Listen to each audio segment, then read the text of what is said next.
Steady state error analysis with MATLAB। Steady state error क्या है? The difference between input and output when the time approaches infinity. Input और output के दरमियान जो difference है उसको हम एरर कहते हैं। अब ये सिस्टम 1 है तो ये सिस्टम 1 और सिस्टम 2 दोनों क्या है, दोनों में डिफरेंस ज़ीरो है, तो यहाँ पर एरर ज़ीरो है। और सिस्टम 2 में फाइनाइट एरर है। फाइनाइट एरर को हमने यहाँ पर शो किया हुआ है E2 एट इन्फिनिटी। यहाँ पर हमने स्टेप इनपुट दिया है और ये दूसरा सिस्टम है जिसको हमने यहाँ पर रैंप इनपुट दिया हुआ है। तो इसमें 3 सिस्टम्स हैं, ये सिस्टम 1 का आउटपुट है, ये सिस्टम 2 का आउटपुट है और ये सिस्टम 3 का आउटपुट है। सिस्टम 1 का जो आउटपुट है उसमें और इनपुट में डिफरेंस नहीं है, तो यहाँ सिस्टम 1 में एरर क्या है, ज़ीरो है। फिर सिस्टम 2 है तो इसमें फाइनाइट एरर मौजूद है। अगर आप यहाँ पर ये गैप देखें तो यहाँ पर क्या है, सिस्टम 2 में फाइनाइट एरर है और सिस्टम 3 में क्या है, इनफाइनाइट एरर है। जब ये रैम इनपुट इंक्रीज़ हो रहा है तो आउटपुट 3 इससे परे जाता है, तो इनके दरमियान जो गैप है वो इंक्रीज़ हो रहा है। जब टाइम इन्फिनिटी पर पहुंच जाता है तो गैप इन्फिनिटी पर पहुंच जाता है और इसका जो एरर है वो इन्फिनिटी होता है। अब हमने स्टेडी स्टेट एरर का फार्मूला फाइंड करना है, ये जो लास्ट वाला फार्मूला है। तो अगर ये सर्किट आप देखिए, ये इसका आउटपुट है C of S, R of S input है, G ऑफ S ये सिस्टम है, और आउटपुट और इनपुट के दरमियान जो एरर है उसको हम ES से डिनोट करते हैं। अब यहाँ पर ES देखिए तो ES is equal to RS minus CS, और CS है ES इंटू GS, ठीक है, ES मल्टीप्लाइड बाई GS। तो इस इक्वेशन में CS की वैल्यू पुट करते हैं, तो जो ES की फाइनल वैल्यू है ये वाला, इसको हम सॉल्व करते हैं तो फाइनल वैल्यू क्या है इसकी, RS divide by 1 plus G of S। अब यहाँ पर हम लिमिट अप्लाई करेंगे तो E एट इन्फिनिटी, मतलब इसका ये है कि जब टाइम इन्फिनिटी पर पहुँचता है तो फ्रीक्वेंसी डोमेन में S की वैल्यू क्या होगी, 0, S अप्रोचेस 0, क्योंकि दोनों का इन्वर्स रिलेशन है। तो जब हम यहाँ पर लिमिट अप्लाई करेंगे S अप्रोचेस 0, तो जो फाइनल वैल्यू है वो है S R of S divide by 1 plus G of S, ये इसकी फाइनल वैल्यू है। अब इससे हम डिफरेंट इनपुट्स के लिए एरर फाइंड करेंगे। ये फर्स्ट नंबर है स्टेप इनपुट। जब हम इनपुट पर स्टेप इनपुट देते हैं तो इनपुट को हम RS से शो करते हैं और फ्रीक्वेंसी डोमेन में हम इसको 1 ओवर S लिखते हैं, टाइम डोमेन में इसको हम U ऑफ T लिखते हैं। अच्छा, ये जो इक्वेशन हमने अभी फाइंड किया था फार्मूला, इसमें 1 over S R of S की वैल्यू पुट करते हैं, S multiplied by 1 over S, तो एक दूसरे के साथ कैंसिल हो जाएंगे, 1 डिवाइड बाई 1 प्लस ये जो लिमिट है। अब इस लिमिट को हम, ये दोनों कांस्टेंट है 1 और 1, तो लिमिट हम इस टर्म को अप्लाई करेंगे G ऑफ S को, S approaches 0 G of S। अब ये हमने एरर फाइंड करना है, तो एरर कब 0 होगा, जब ये वाला टर्म हमारा इन्फिनिटी होगा। ये वाला टर्म जब इन्फिनिटी होगा, anything divide by infinity is equal to 0, तो एरर हमारा 0 होगा। अब जो ट्रांसफर फंक्शन है ये वाला, इसका जो जनरल फॉर्म है उसको हम इस तरह लिखते हैं, S plus Z1 S plus Z2 divide by S power n S plus P1 और S प्लस P2। तो ये ज़ीरोज़ हैं ऊपर और नीचे क्या है, पोल्स हैं। अब इसमें यहाँ देखिए तो हमारा काम इसके साथ है, S पावर n। अगर यहाँ पर n को हम 0 लेते हैं तो S power 0 is equal to 1, तो यहाँ पर 1 ओवर S, तो यहाँ पर S 0 होगा, ठीक है। अब अगर n की वैल्यू 1 है तो यहाँ S 1 होगा, S पावर 1 होगा, तो यहाँ S होगा, और अगर n की वैल्यू 2 है तो S स्क्वेयर होगा, फिर इस तरह S क्यूब और S 4 5 इस तरह इसका पावर इंक्रीज होता है। For a unit input to a unit feedback system, the steady state error will be 0. Steady state error 0 होगा, लेकिन इसके लिए कंडीशन क्या है, if there is at least one power integration in the forward path। Forward path का मतलब ये है जो ट्रांसफर फंक्शन है इसमें एक इंटीग्रेशन हो, कम से कम एक इंटीग्रेशन हो। इंटीग्रेशन का मतलब यह है 1 ओवर S, फ्रीक्वेंसी डोमेन में इसको हम 1 ओवर S से शो करते हैं। तो इसका मतलब ये है कि यहाँ पर S होना चाहिए। जब यहाँ पर S होगा तो यहाँ हम लिमिट अप्लाई करेंगे, लिमिट ऑफ S अप्रोचेस 0, तो यहाँ पर ये जो S पावर 1 हमने लिखा हुआ है ये क्या हो जाएगा, ज़ीरो होगा। Anything divide by zero is equal to infinity. तो ये वाला टर्म हमारा जी ऑफ एस का जो टर्म है ये वाला इन्फिनिटी हो जाएगा। तो जब ये इन्फिनिटी होगा तो एरर क्या होगा, ज़ीरो होगा। अब हम रैम इनपुट के लिए इसको फाइंड करते हैं। तो रैम इनपुट को हम फ्रीक्वेंसी डोमेन में इस तरह लिखते हैं 1/s² और टाइम डोमेन में tu/t लिखते हैं। अब यहाँ पर आर एस की वैल्यू पुट करते हैं। तो s multiplied by 1/s², s और स्क्वायर कैंसिल हो जाएंगे, 1/s है। अब s को हम यहाँ नीचे लिखते हैं 1 divide by s plus S G of S. अब एरर ज़ीरो होगा, लेकिन उसके लिए कंडीशन ये है कि ये वाला टर्म इन्फिनिटी होगा। अब इस टर्म को इन्फिनिटी बनाने के लिए हमने यहाँ पर नीचे डिनोमिनेटर में क्या करना है, s लिखना है। अब यहाँ ऊपर भी s है और जब नीचे हम s लिखेंगे तो s कैंसिल हो जाएंगे, तो नीचे s ज़ीरो हो जाएगा। लेकिन हमें यहाँ s चाहिए, तो यहाँ पर क्या होना चाहिए, s² हम लिखेंगे। अगर यहाँ पर s² होगा तो ऊपर वाला जो s है ये वाला s, तो ये s² के साथ कैंसिल हो जाएगा और नीचे s रह जाएगा। ठीक है, तो इसके लिए रैम इनपुट के लिए क्या होना चाहिए, 2 पेवर इंटीग्रेशंस होने चाहिए। पेवर इंटीग्रेशंस का मतलब ये है 1/s और 1/s। जब ये दोनों मल्टीप्लाई हो जाएंगे तो ये क्या बन जाएगा, 1/s²। तो यहाँ पर 2 पेवर इंटीग्रेशंस होने चाहिए। अब यहाँ पर नीचे देखिए, तो ये जो जनरल फार्मूला था ये वाला ऊपर मैंने लिख दिया s पावर n। अब यहाँ पर मैंने आपको बता दिया कि यहाँ पर 2 इंटीग्रेशन होने चाहिए, और ये जो s मैंने लिखा है ये वाला s है जो ऊपर हमने यहाँ इसके साथ मल्टीप्लाई किया है। तो जब मैं यहाँ पर s मल्टीप्लाई करता हूँ तो ये s यहाँ पर भी मैं लिख सकता हूँ। अब s² के साथ कैंसिल हो जाएगा, तो क्या रह जाएगा, s रह जाएगा। जब s पर हम लिमिट अप्लाई करेंगे तो ये ज़ीरो हो जाएगा, और जो ये वाला टर्म है ये इन्फिनिटी हो जाएगा, और जो एरर है वो ज़ीरो हो जाएगा। तो रैम इनपुट के लिए ये बात याद रखिए कि 2 या 2 से ज़्यादा पेवर इंटीग्रेशंस होने चाहिए, 2 और मोर देन 2 इंटीग्रेशंस। अब इसके बाद है पैराबोलिक इनपुट। तो पैराबोलिक इनपुट को हम फ्रीक्वेंसी डोमेन में इस तरह लिखते हैं और टाइम डोमेन में t²u/t लिखते हैं। अब इस फार्मूले में इसकी वैल्यू पुट करते हैं तो नीचे क्या रह जाता है, 1/s²। यहाँ नीचे s² लिखते हैं और s² g/s। तो एरर ज़ीरो होने के लिए ये वाला जो टर्म है ये इन्फिनिटी होना चाहिए। तो कब ये इन्फिनिटी होगा, जब ट्रांसफर फंक्शन के डिनोमिनेटर में क्या हो, यहाँ पर s हो। अब यहाँ पर देखिए s² है, ऊपर मैं s² लिखता हूँ तो नीचे क्या होना चाहिए, कम से कम s³ इसकी मिनिमम वैल्यू है। तो इसका मतलब ये है कि फॉरवर्ड पाथ में कितने इंटीग्रेशंस होने चाहिए, 3 इंटीग्रेशंस। तो ये s² इस क्यूब के साथ कैंसिल हो जाएगा, s² और s³। तो यहाँ पर नीचे क्या रह जाएगा, s रह जाएगा। तो इस पर हम लिमिट अप्लाई करेंगे तो ये जो टर्म है ये इन्फिनिटी बन जाएगा, और यहाँ पर जो एरर है वो ज़ीरो होगा। ठीक है, अब यहाँ इसके लिए हमने कुछ कांस्टेंट डिफाइन किए हैं। ये वाला जो टर्म है इसको हम kp से डिनोट करते हैं। ये वाला जो टर्म है रैम इनपुट के लिए इसको हम kv से डिनोट करते हैं, और पैराबोलिक के लिए हम ka से डिनोट करते हैं। यहाँ पर इसको हम पोजीशन कांस्टेंट कहते हैं, ये जो है इसको हम वेलोसिटी कांस्टेंट कहते हैं, और ये वाला है एक्सेलरेशन कांस्टेंट। अब इस पर हम एग्जांपल सॉल्व करते हैं। तो ये सिस्टम है 500 s+2 s+5 s+6 s+8 s+10 और s+12। तो इसमें अगर आप यहाँ देखें तो यहाँ पर नीचे क्या है, s है। अच्छा, इसमें ये एक बात नोट करें कि अगर यहाँ पर s नहीं है तो इस सिस्टम को हम टाइप 0 सिस्टम कहते हैं।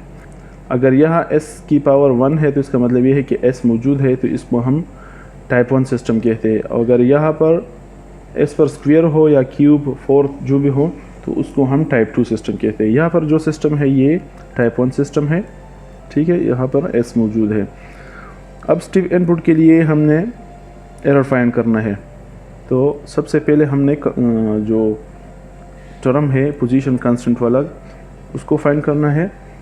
तो ये वाला फार्मूला लिखते हैं और नीचे यहाँ पर क्या है s है, तो s पर हम लिमिट अप्लाई करेंगे 0, तो ये क्या हो जाएगा, ये जो टर्म है ये इन्फिनिटी हो जाएगा।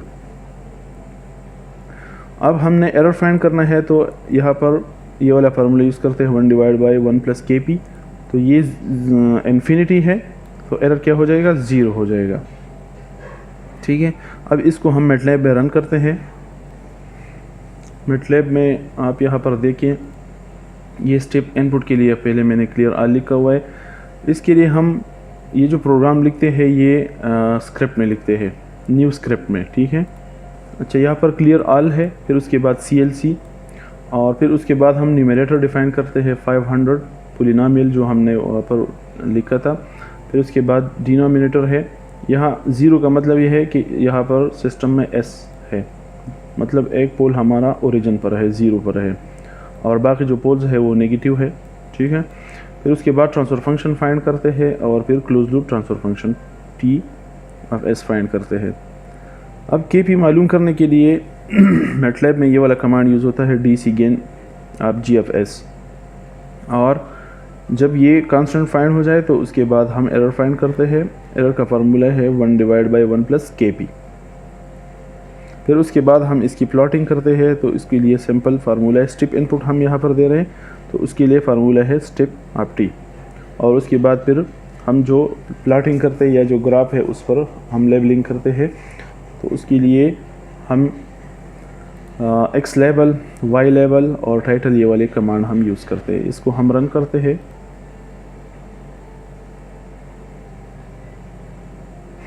यहाँ पर आप देखिए तो कांस्टेंट कितना था, इन्फिनिटी था, और एरर कितना था, 0 था।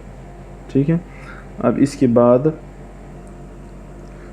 बाद जो ग्राफ है वो भी शो हो जाएगा कि इनपुट और आउटपुट के दरमियान एरर क्या है, 0 है, तो ये एक ही कर्व बन रहा है। ठीक है, फॉर रैम इनपुट इसके लिए हमने एरर फाइंड करना है, तो कीवी का फार्मूला क्या है, G ऑफ S, यहाँ पर हमने S मल्टीप्लाई करना है। जब ऊपर हम S मल्टीप्लाई करेंगे तो जो सिस्टम का S था एक दूसरे के साथ कैंसिल हो जाएंगे, और ये जो कांस्टेंट वैल्यूज़ है इससे कुछ हमारे पास कांस्टेंट की वैल्यू आ जाएगी। कांस्टेंट की वैल्यू यहाँ पर है 31.25। अब E एट इन्फिनिटी फाइंड करते हैं, तो इसका फार्मूला है रैम्प 1 डिवाइड बाई KV, तो यहाँ पर 0.032 ये इसकी वैल्यू है। अब इसको हम मैटलैब में रन करते हैं। मैटलैब में सबसे पहले हमें क्लियर आल इसलिए लिखना है कि यहाँ पर कुछ वैल्यूज़ वेक्टर्स डिफाइन हो चुके हैं, T है, न्यूमरेटर, ये सारे डिफाइन हो चुके हैं पहले से। अब अगर यहाँ इसको मैं डायरेक्ट रन करूँगा तो ये वाली वैल्यूज़ लेकर हमें रिजल्ट देगा, जो कि उसमें एरर आएगा। तो इसके लिए सबसे हम क्लियर आल लिखते हैं कि ये जो वैल्यूज़ यहाँ पर स्टोर हो चुके हैं ये क्लियर हो जाए, फिर स्क्रीन क्लियर करते हैं। फिर उसके बाद हम यहाँ पर न्यूमरेटर डिफाइन करते हैं,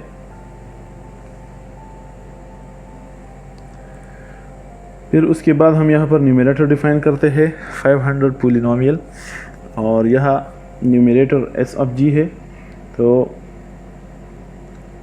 यहाँ पर हमने S मल्टीप्लाई करना है, तो इसके लिए हम लिखते हैं 1 0, और डिनोमिनेटर वही सेम डिनोमिनेटर है, एक पोल हमारा 0 पे है, -8, -10 और -12।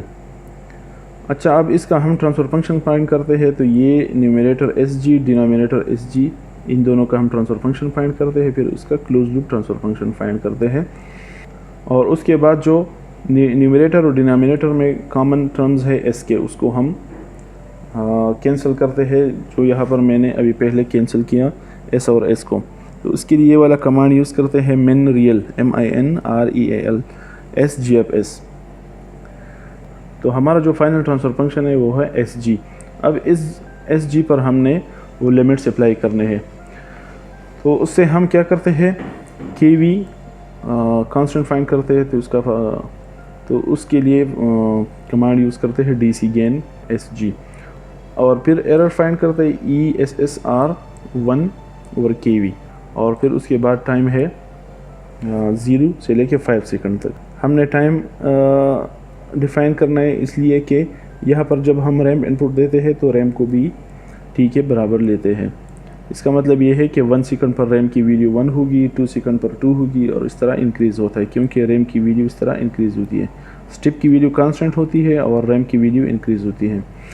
फिर उसके बाद हमने आउटपुट फाइंड करना है। तो आउटपुट फाइंड करने के लिए हम LSEM वाला कमांड यूज़ करते हैं। L मतलब लीनियर और सेम मतलब simulation simulation of linear system.